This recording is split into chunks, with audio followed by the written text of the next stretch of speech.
우리 함께 은혜 받으실 하나님 말씀을 봅시다. 성경 말씀은 고린도전서 13장 8절에서 13절까지가 되겠습니다. 고린도전서 13장 8절에서 마지막 13절까지의 말씀을 우리가 보도록 합니다. 교독하겠습니다. 사랑은 언제까지나 떨어지지 아니하되 예언도 패하고 방언도 그치고 지식도 패하리라. 온전한 것이 올 때에는 부분적으로 하던 것이 패하리라.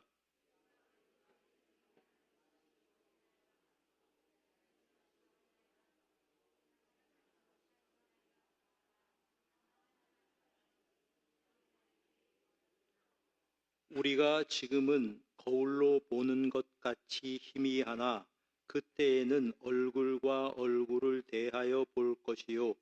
지금은 내가 부분적으로 아나 그때에는 주께서 나를 아신 것 같이 내가 온전히 알리라. 그런즉 믿음, 소망, 사랑 이 세 가지는 항상 있을 것인데 그 중에 제일은 사랑이라. 아멘. 자, 오늘은 이제 계속 사랑 이야기를 하는데요.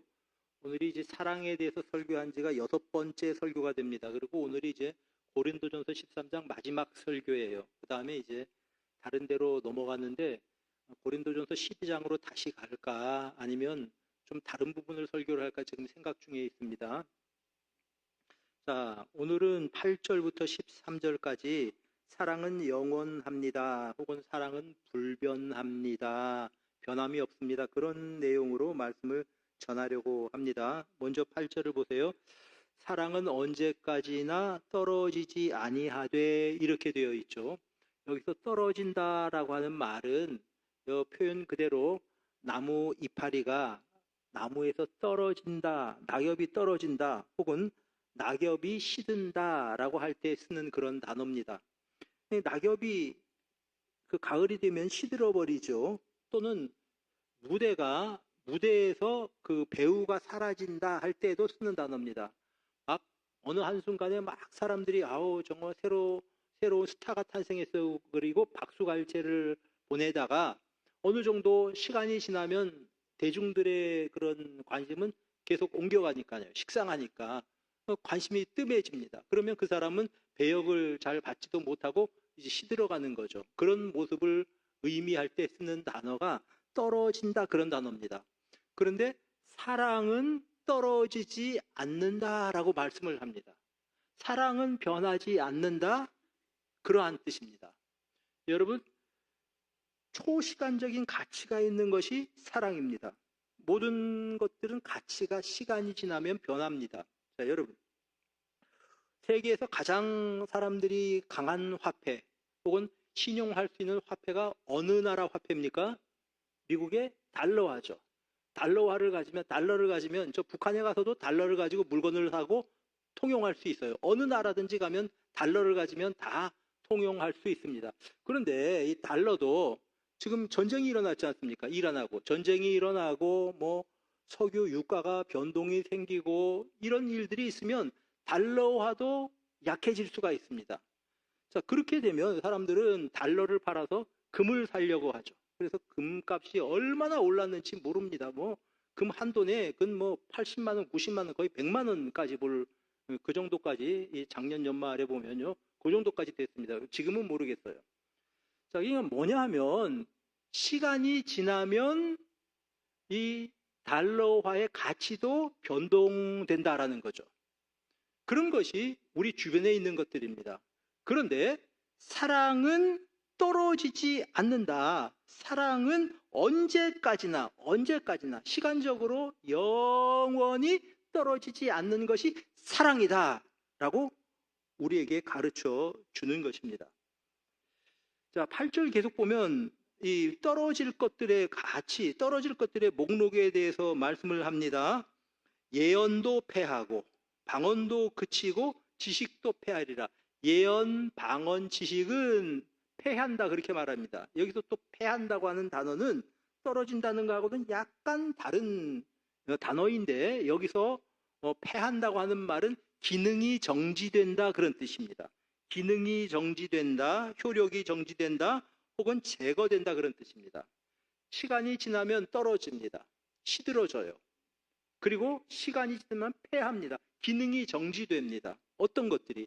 예언도 그렇고 방언도 그렇고 지식도 그렇다고 하는 것입니다. 여러분, 예언은 미래의 일을 우리가 말하는 것이 예언이라고 하는데 보통 그러면 우리가 천국에 갔다고 상상을 해봅시다. 천국에는 하나님의 말씀이 다 성취가 되는 곳이에요. 거기 예언이 필요가 있을까? 필요가 없다는 말이죠. 예언도 패하고 또 예언을 어떤 사람들은 설교로 그렇게 해석을 하기도 합니다. 설교로 사람들에게 말씀을 전하는 이것을 예언이라고 말하는데 그러면 천국에 가면 과연 이 설교가 필요할까? 여러분, 하나님을 아는 지식이 물이 바다를 덮는 것 같이 여호와를 아는 지식이 세상에 가득할 것이다 이렇게 말씀을 합니다. 충만하다는 말이죠. 그런 데서 무슨 설교가 필요하겠습니까? 천국에 가서. 천국에 가서 그러면 성경 공부가 필요할까? 아니, 성경 지식이 하나님의 뜻을 분별하기 위해서 성경을 통해서 우리들이 묵상도 하고 기도도 하고 그래서 하나님의 뜻을 찾는 것인데 하나님의 뜻이 다 이루어진 하늘나라에 무슨 성경 공부가 있겠습니까? 다 패한다고 하는 것이죠. 방언, 여러분 방언을 통해서 우리가 기도할 때 많은 도움을 받습니다. 그래서 방언으로 기도하는 사람, 밤새도록 기도를 하는 사람들이 있는데 유익해요. 그런데 이 방언이 천국에 가면 과연 유효할까? 하나님의 뜻을 다 우리가 직관적으로 알 수 있다면 방언이 무슨 필요가 있을까 이런 생각을 해봅니다.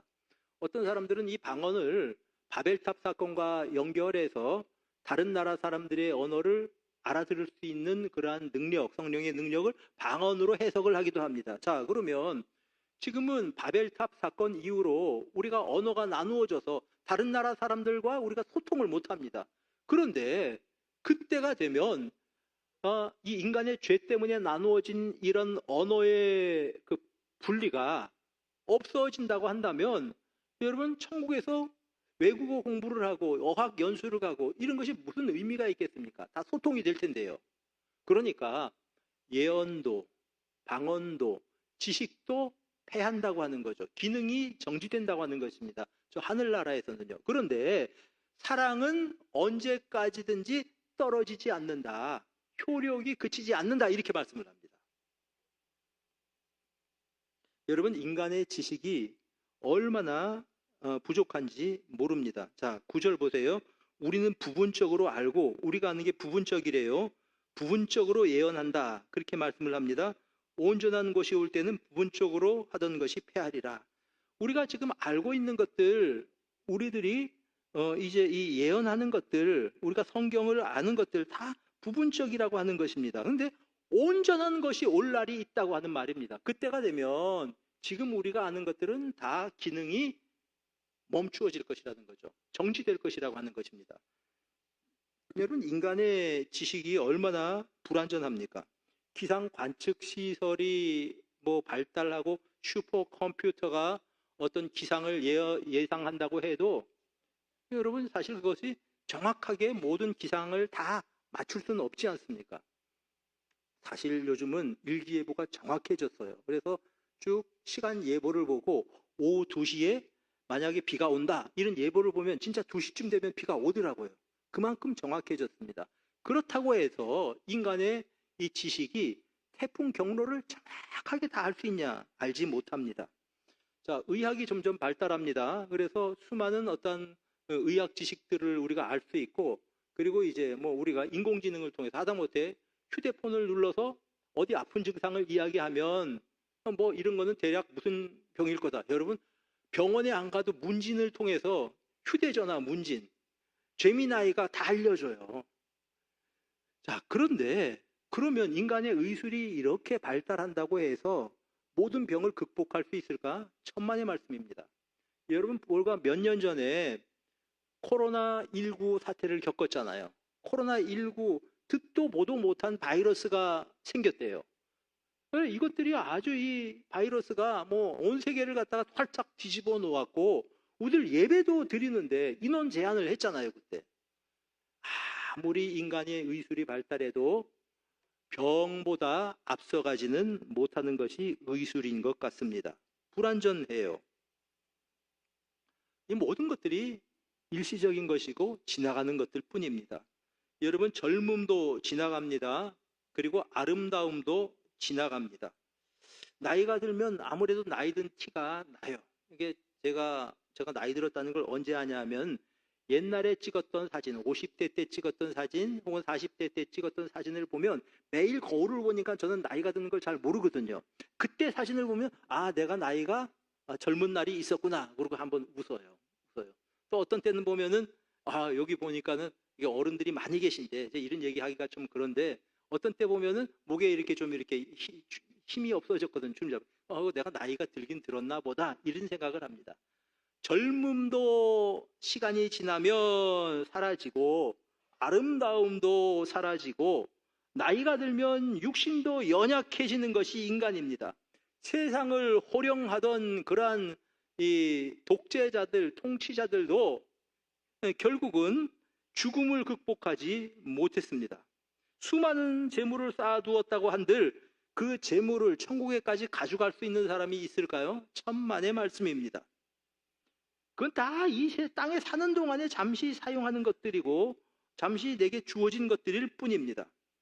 그럼에도 불구하고 이 세상에서 영원히 변치 않는, 지금도 필요하고 저 세상에서도, 영원한 세상에서도 변치 않고 필요한 것이 하나 있는데 그것이 사랑이라고 하는 말입니다. 사랑은 언제까지나 떨어지지 아니하고 사랑이라고 하는 거예요.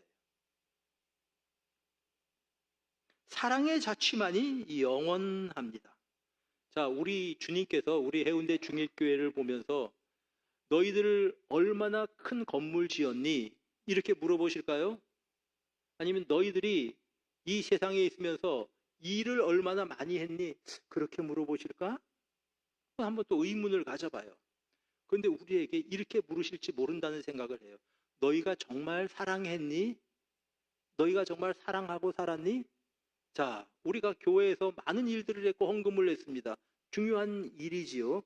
주님께서 우리에게 물으실 때 너희가 이 세상에 살면서 내가 너희들 사랑한 것처럼 너희들도 서로 사랑하면서 살았니? 라고 물으실 것 같아요. 우리가 그분의 질문 앞에서 주님, 저는 정말 내 주변에 있는 사람들을 사랑했습니다. 주님처럼, 주님만큼은 안 되지만 사랑하려고 애썼습니다. 이렇게 답변할 수 있는 우리들이 되었으면 좋겠습니다. 사랑의 자취만이 남는 것이고 사랑하는 것만이 영원히 우리에게서 남는 것입니다. 자, 우리 9절 10절 말씀 가만히 보면은 부분적으로 알고 부분적으로 예언한대요. 여러분, 그래서 방언은 우리 신앙생활에 도움이 되는 은사인 건 분명하지만 부분적이랍니다. 예언 역시 성령의 감동을 받아서 우리가 미래를 준비하면서 기도하는 예언의 어떠한 예지적인 그런 은사가 필요하지만은 그것도 불완전하답니다. 그런데 완전한 것이 올 때는 부분적으로 알던 것이, 부분적으로 하던 것이 폐하리라 말합니다. 온전한 것이 무엇입니까? 사랑이냐. 온전한 나라, 하나님의 나라가 될 때는 이 모든 것들이 사실 폐할 것이다. 그런 말씀이죠. 여러분, 이 고린도 교회 교인들은 방언하는 거 가지고, 예언하는 거 가지고 서로 기뻐기고 자랑하고 키재기를 했습니다. 내가 더 잘해, 내가 받은 은사가 더 큰 거야. 그러면서 서로 싸웠습니다. 마치 큰 바닷가 앞에서 조그만 웅덩이를 파놓고 거기서 첨벙거리고 노는 애들하고 똑같은 거예요. 저 큰 바다가 있는데 거기서 웅덩이 파놓고 뭐 이제 놀아봐야 무슨 의미가 있겠습니까?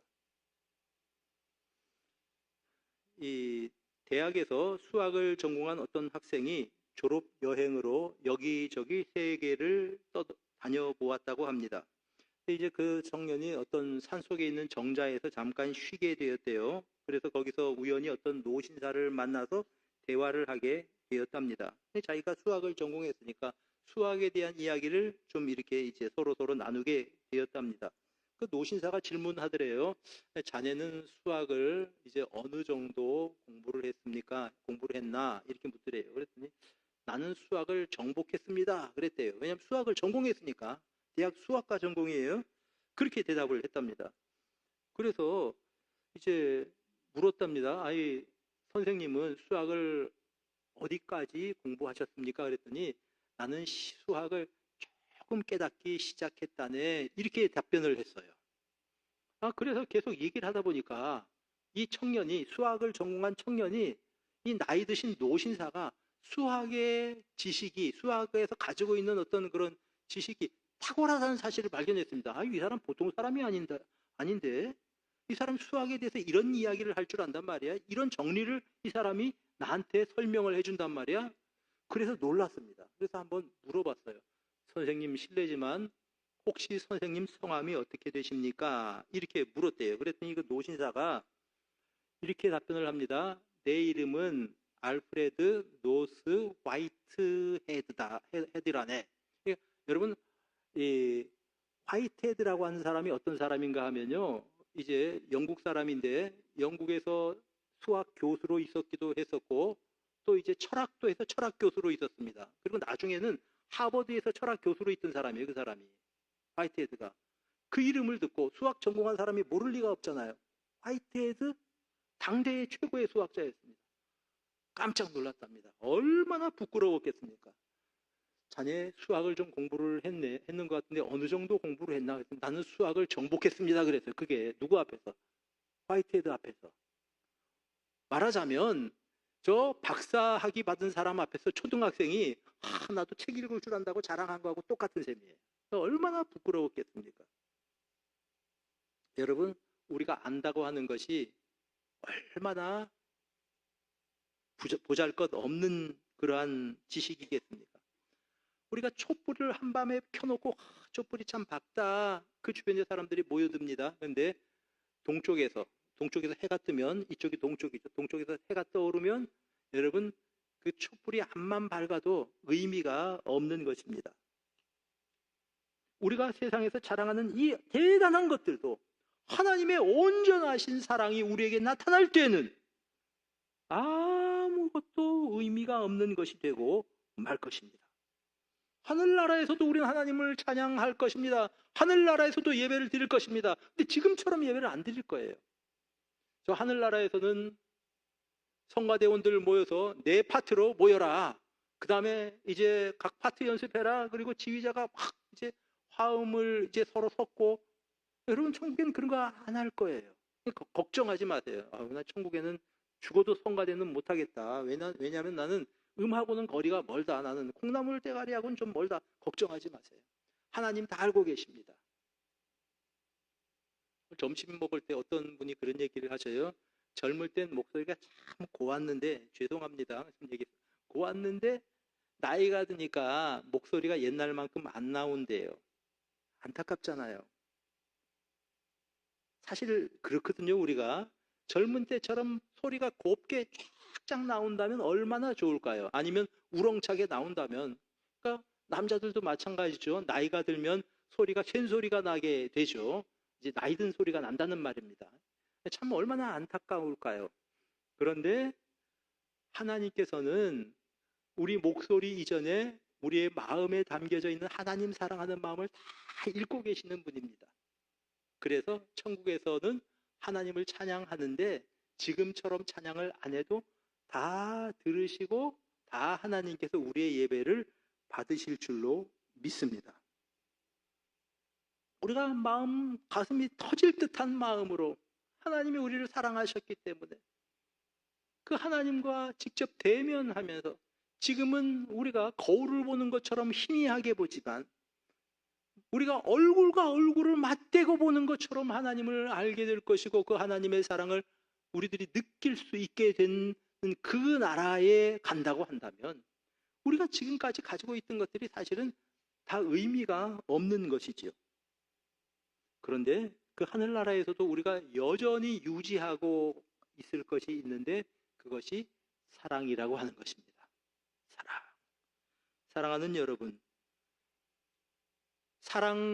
주님의 사랑을 받아서 하나님의 자녀가 되어 함께 교회 생활을 하는 우리들이 주님의 마음으로 서로 사랑하다가 주님의 사랑의 나라에 들어가서 그 사랑으로 서로를 돌보고 서로 사랑하면서 하나님을 사랑하고 찬양하는 여러분 모두가 되시기를 축복합니다. 여러분, 사랑하는 사람이 성숙한 사람입니다. 11절 보세요. 내가 어렸을 때에는 말하는 것이 어린 아이와 같고 깨닫는 것이 어린 아이와 같고 생각하는 것이 어린 아이와 같다가 장성한 사람이 되어서는 어린 아이의 일을 버렸다. 이렇게 말씀을 합니다. 어린 아이의 특징이 뭡니까? 이기적이에요. 나만 압니다.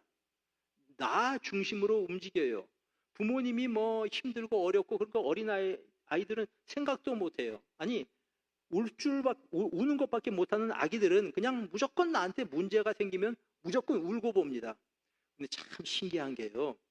엄마들은 애들이 우는 소리를 듣고 울음의 이유를 알더라고요. 여러분 그렇죠? 우리 애가 울어요. 내 딸이 울어요. 내 아들이 울어요. 왜 우는지 어린 아이가 말 못할 때 이야기하는 겁니다. 그 울음소리를 듣고 알아요. 얘가 졸린다, 아프다, 아니면 뭐 어디가 뭐 이제 좀 뭐 고통스럽다, 뭐 짜증이 난다, 뭐 잠을 자다 깨서 다 아는 거죠. 어린 아이는 다른 사람의 입장을 이해하지 못하기 때문에 자기 중심으로 막 자기의 상황을 표현합니다. 이게 울음이고 떼를 쓰는 거고 뭐 그렇습니다. 남을 배려할 줄 모르는 것이 어린 아이라고 한다면 성숙한 사람들의 행동은 남을 배려할 줄 아는 것입니다. 아무리 성경 지식이 많고 아무리 내가 교회 봉사를 많이 한다고 한들 남을 배려하지 못한다면 그 무슨 소용이 있겠습니까? 나만 막 내세우는 거예요. 교회에서 미숙한 거예요. 그게. 저는요 신학 대학을 다니다 와서 성경 퀴즈 대회 1등 했던 사람을 내가 알고 있어요. 내가 군에 있을 때예요. 근데 그 사람이 다른 사람 카메라를 훔쳐갔었어요. 그게 큰 사건이 됐었거든요. 그럼 내가 생각한 게 저 사람이 신학대학을 다니다 와서 창세기 그때 성경 퀴즈를 했는데 성경을 얼마나 잘하는지 몰라요. 그게 무슨 소용이 있나? 그래? 저런 사람이 남의 카메라를 절도했단 말이지? 이해가 안 됐습니다. 막 멍했어요. 성경을 많이 아는 것과 이게 바르게 사는 것과 무슨 상관관계지? 뭐 이런 생각을 잠시 해본 적이 있습니다. 사랑하는 여러분, 어린아이는 나만 생각합니다. 남을 배려할 줄 몰라요. 그러나 이제 이 장성한 사람은 남을 배려할 줄 아는 법입니다. 바로 그것이 사랑입니다. 남을 배려할 줄 아는 것. 장로님의 입장을 배려할 줄 알고, 목사님을 배려할 줄 알고, 우리 지휘자님을 배려할 줄 알고, 남들을 배려할 줄 알아요. 남을 배려하는 마음이 없는 사람은 옳은 말만 할 수 있습니다. 옳은 말만 하는데 남에게 그 말이 상처를 줘요. 배려가 없기 때문에 그렇습니다. 남을 향한 사랑이 있으면 아주 가슴 아파 보이는 그런 말로 야단을 쳐도 그것이 그 사람의 마음을 녹이고 그 사람의 행동을 변화시킬 수 있습니다. 어린 아이 같은 사람, 사랑이 없는 사람이다. 이런 말씀이죠. 자, 그 다음에 사랑하는 사람은 하나님을 더 깊이 알게 될 것입니다. 12절 보세요. 우리가 지금은 거울로 보는 것 같이 희미하나 그때에는 얼굴과 얼굴을 대하여 볼 것이요. 여러분, 여기서 말하는 거울은 오늘 우리가 쓰고 있는 오늘날의 거울하고 다른 거울이에요. 이 시대에는 거울이라고 하는 게 어떤 것인가 하면은 청동으로 된 구리를 가지고 딱 이렇게 닦아가지고 반들반들하게 해서 이제 보이는 그 거울이에요. 그게 거울이에요. 요즘처럼 우리가 쓰는 것처럼 뭐 수은을 넣고 해서 아주 그냥 뭐 이렇게 볼 수 있는 그런 거울이 아니라고요. 자, 지금 이 사람 뭐라고 표현을 하냐 하면은 지금은 거울로 보는 것 같이 희미하게 봅니다. 우리가 하나님을 보는 것도 거울로 보는 것 같이 희미하게 보고 우리가 모든 신비나 여러 가지 지식들을 깨닫는 것도 희미합니다. 지금은 그렇게 보는데 그때는 얼굴과 얼굴을 맞대고 볼 것입니다. 지금 그 주님을 언젠가 주님의 품에 안길 그때에는 얼굴과 얼굴을 맞대는 것처럼 주님과 우리가 교통을 하게 될 것입니다 라고 이 사람이 말하고 있습니다. 이게 하늘나라예요. 그때는 얼굴과 얼굴을 맞대고 보게 될 것입니다. 지금은 내가 부분적으로 알지만 그때는 내가 주님을 온전히 알게 될 것입니다. 그 사랑의 나라에는 온전한 것이 이루어질 것이다 말씀하고 있습니다. 이런 세상을 살아가고 있지만 그러나 우리는 하나님을 알 수 있습니다. 그 방법이 사랑입니다. 여러분, 요한복음 14장 21절에 나의 계명을 가지고 지키는 자라야 나를 사랑하는 자니 나를 사랑하는 자는 내 아버지께서 사랑을 받을 것이요 나도 그를 사랑하여 그에게 나를 나타내리라. 주님 말씀 따라 살아가는 사람은 주님 사랑하는 사람입니다. 주님 사랑하는 사람은 결국은 주님께서 나타내신다고 하셨으니 주님을 깊이 있게 알게 될 것입니다. 사랑하는 사람은 하나님을 알게 될 것입니다. 그리고 무엇보다도 중요한 것이 이제 지금은 부분적으로 안다 그랬어요. 그러나 그때는 이제 온전히 하나님을 알게 될 것입니다. 그러니 하나님을 닮게 될 것입니다. 바로 이것이 사랑이라고 하는 것입니다.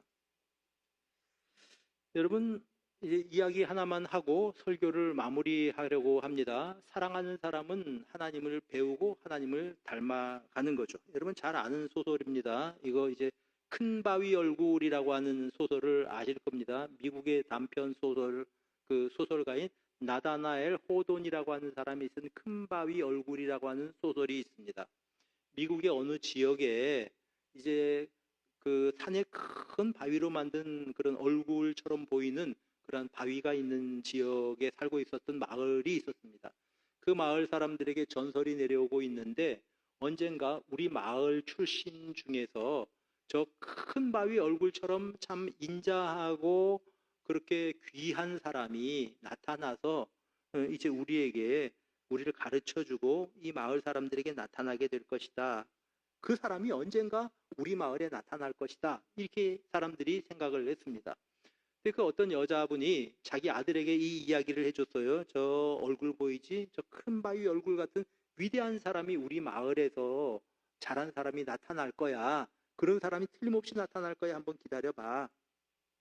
마을 사람들은 다 자기 마을 출신의 큰 인물을 기대하고 있는 겁니다. 과연 그 마을 출신의 큰 인물이라고 하는 사람들이 여기저기서 등장을 했습니다. 어떤 사람은 이제 이 수전노 같은 게더 골드 이렇게 이제 이름이 되어 있죠. 말 그대로 이제 돈 모으는 사람이란 뜻이에요. 그 사람이 와서 사람들이 이 사람이야말로 우리 마을 출신 재벌이다. 그런데 알고 봤더니 이 사람이 돈밖에 모르는 사람이에요. 저 사람은 저 산에 있는 저 사람이 아니야. 실망을 했습니다. 또 어떤 사람은 군인 출신이라고 하는 사람이 나타났는데 전쟁에서 큰 공을 세웠대요. 그런데 처음 사람들이 다 맞아 저 사람이 위인이야. 그런데 알고 봤더니 그 사람의 마음에는 다른 사람을 긍휼히 여기는 마음이 없더래요. 저 사람도 아니야. 저 큰 바위 얼굴하고 차이가 있어. 이렇게 이야기를 한 겁니다. 어떤 사람은 유명한 정치가, 그 마을 출신 정치가가 이제 마을 고향을 찾아왔습니다. 사람들이 저 사람이 우리 마을 출신의 저 큰 바위 얼굴이야. 그런데 알고 봤더니 말만 그럴듯하게 하고 정치가들이 정말 존경할 만한 인품을 가진 사람이 아니래요. 사람들의 마음이 돌아섰습니다. 저 사람도 아니야. 어떤 시인이 그 마을을 찾아갔습니다. 사람들이 보면서 이야 정말 저 감수성이 풍부한 주옥 같은 시를 쓰는 저 시인이 큰 바위 얼굴일 거야. 근데 시인은 솔직하게 자기가 이야기를 해요. 내가 주옥 같은 시를 쓰는 거는 맞지만 그러나 나는 내가 쓴 시처럼 살지 못했다. 나는 저 얼굴이 아니다. 이렇게 얘기를 했죠. 사람들이 다 이제 실망하는 거예요. 큰 바위 얼굴이 나타나야 되는데 없다는 겁니다. 근데 이제 어려서 어머니에게서 그 전설을 듣고 그 마을을 지키면서 살아가고 있었던 주인공 이름이 어니스트예요. 말 그대로 어니스트죠. 정직한 사람이죠. 진실한 사람이죠. 어니스트가 이제 그 마을에서 지내면서 나중에는 그 마을에서 이제 예배당에서 설교를 하는 그런 사람이 됐습니다. 어느 날 어니스트가 마을 사람들에게 설교를 하는 겁니다. 근데 그 자리에 그 시인도 같이 있었거든요. 근데 시인이 가만히 보니까 설교하는 그 사람이 저 급바위 얼굴이라고 하는 겁니다. 여러분 보십시오. 큰 바위 얼굴이 다른 데 있었던 것이 아니라 우리 마을을 지키면서 농사를 짓고 주일이면 저 설교라는 저분이 큰 바위 얼굴이 아닐까요? 그랬더니 사람들이 막 보고 큰 바위 얼굴이 맞다고 드디어 우리는 큰 바위 얼굴을 찾았다 뭐 이러는 거예요. 근데 이제 정작 어니스트 자신은 나는 큰 바위 얼굴이 아닙니다 이 얘기를 하죠. 언젠가 우리 마을에 저 인자한 큰 바위 얼굴 같은 그 인물을 보내주실 겁니다. 그러면서 자기는 이제 자기 집으로 돌아갔다는 이런 스토리예요. 뭐냐 하면 어려서부터 그런 어떤 큰 바위 얼굴을 보면서 이제 사모하고 그러다 보니까 나도 모르게 그렇게 닮아가 있다는 거죠. 주님을 사랑하고 사모하면서 주님과 교제하기를 원하면서 살아가다 보니 나도 어느새 주님을 닮아 있는 것입니다. 사랑하기 때문에 닮습니다. 사랑하는 선생님 닮아서 그 선생님이 좋아하는 과목 열심히 공부하고 사람들 그런 때 많이 있잖아요. 사랑하는 부모님을 닮기 때문에, 좋아하기 때문에 그 부분을 내가 닮아가고, 하나님을 사랑하기 때문에 나도 모르게 하나님 닮아가는 것처럼 주님을 사랑할 때 얼굴과 얼굴을 맞대고 보는 것처럼 주님을 닮아가게 될 것입니다. 사랑하는 여러분, 믿음, 소망, 사랑 다 필요한 것인데, 그런데 그 나라에 갈 때까지 변함없이 필요한 것은 사랑이랍니다. 사랑하십시오. 우리가 무슨 말을 해도 어떤 능력을 행해도 사랑하지 않는 사람은 하나님을 모르는 사람입니다. 하나님의 사랑을 받은 사람은 사랑하게 되어 있고 그 사랑을 주고받으면서 살게 되어 있는 법입니다. 우리 모든 성도들이 이 하나님의 사랑 안에서 사랑하며 살아가는 성도들 모두 되시기를 주님의 이름으로 축복합니다. 우리 한번 기도하겠습니다. 하나님 아버지, 감사와 찬송을 받아 주옵소서. 주님께서 그토록 우리를 사랑하셨는데 주님의 사랑을 받고 살아가지만 느끼지도 못하고 때로는 알지도 못하고 때로는 그 사랑을 마음에 담지도 못하고 살아가는 우리들을 용서해 주시고 성령께서 우리의 마음을 주장하셔서 주님 사랑 품고 세상을 사랑하는 우리 모두가 될 수 있도록 도와주시옵소서. 우리 구주 예수 그리스도 이름으로 기도드립니다. 아멘.